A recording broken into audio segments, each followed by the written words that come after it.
Madame la présidente, monsieur le ministre, madame la présidente de la commission des lois, monsieur le rapporteur, mes chers collègues, la Chambre des territoires sait ce que notre pays doit à l'engagement des sapeurs pompiers.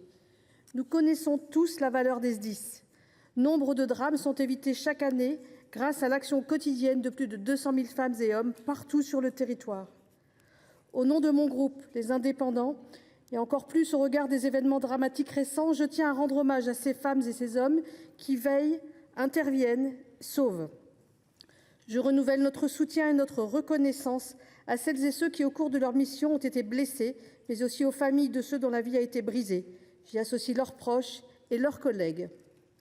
Je veux dire ici ce que nous avons aussi affirmé à propos des soignants, notamment. La République ne tolérera aucune violence envers les sapeurs-pompiers. Ceux qui s'en prennent à eux doivent répondre de leurs actes devant la justice.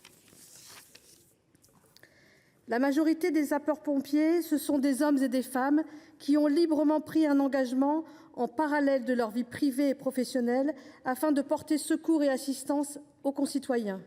Ainsi, ils contribuent directement aux missions de sécurité civile de toute nature confiées aux services d'incendie et de secours. Depuis longtemps, ils remplissent leur mission avec un sens du devoir exemplaire. Leurs services se sont adaptés aux mutations de la société, mais aujourd'hui, le règlement climatique et la multiplication des événements de tous ordres accroît la pression qui pèse sur eux. Dans mon département, je peux vous parler des inondations. À chaque fois, les pompiers sont là, fidèles au poste, réactifs et solidaires. Plus au sud, les sécheresses favorisent des incendies majeurs. Là encore, les services d'intervention sont en première ligne. Face à cette intensification des risques, notre collègue Grégory Blanc propose la création de groupes de vacataires mobilisables en cas de besoin. L'intention est louable et c'est à ce titre que le Sénat a inscrit ce texte dans un espace transpartisan. Oui, les pompiers ont besoin de renforts, mais nous devons rester vigilants. Il serait dangereux de bouleverser l'équilibre subtil sur lequel repose notre sécurité civile. Nous connaissons les contraintes posées par la jurisprudence européenne.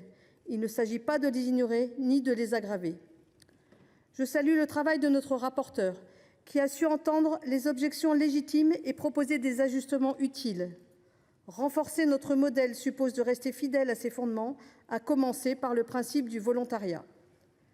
La rédaction adoptée par la commission permet de préserver l'équilibre entre volontaires et professionnels, sans créer un troisième statut, c'est important.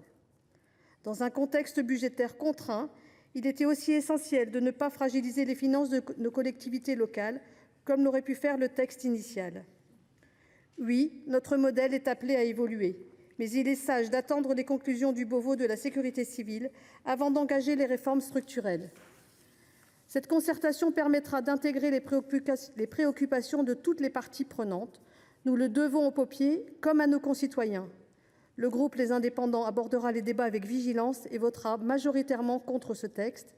Nos sapeurs-pompiers protègent la vie, à nous de protéger leur mission avec la même exigence.